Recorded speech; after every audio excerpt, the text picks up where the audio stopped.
હતો ને એનું નામ હતું કોલવા।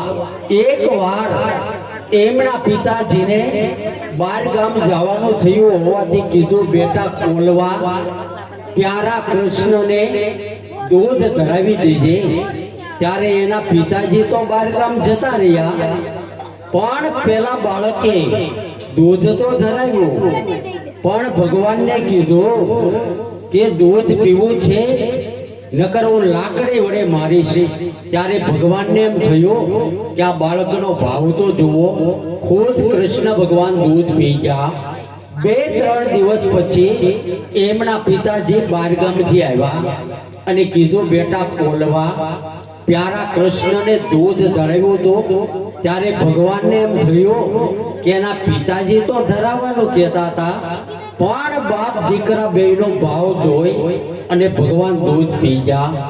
અને એમ કહેવાય છે કે કોલવા બાપાની ઉંમર થાય છે, ભજનિક જીવન હોય છે, અને એક વાર ચાલતા ચાલતા દ્વારકાના દર્શને જાય છે। પણ બન્યું એવું કે મંદિરના ફક્ત 5 પગથિયા દૂર હતા ને, ત્યાં થાક લાગ્યો। પૂજારીએ કીધું, ભગત, દર્શન કરવા હોય તો કરી લો, મારે મંદિર બંધ કરવું છે। ત્યારે કોલવા બાપાએ કીધું, ભાઈ, હું ખૂબ જ થાકી ગયો છું।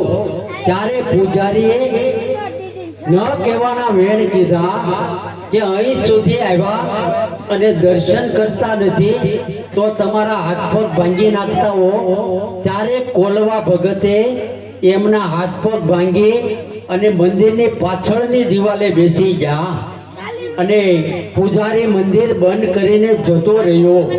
પણ મારા પ્યારા કૃષ્ણને કરવું ને, મારા ભક્તને આવું દુઃખ પૂર્વ દિશાનું મંદિર પશ્ચિમ દિશામાં કરી નાખ્યું।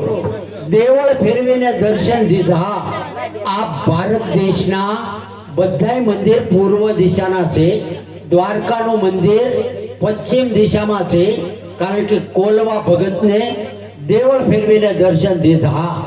તો આજે બાલાભાઈને આંગણે આવા રામદેવ પીરના પાઠનું મંડાણ અને દૂર દૂરથી સુરત, મુંબઈ, અમદાવાદથી અમારા ભાવિક ભક્તજનો તેમજ બોળી સંખ્યામાં અમારા માનવતા મહેમાનો તથા સમસ્ત જાગાણી પરિવાર ગામજનો આપણે સાથે મળી અને આવો સત્સંગ ભજનનો લાભ લઈ રહ્યા છીએ।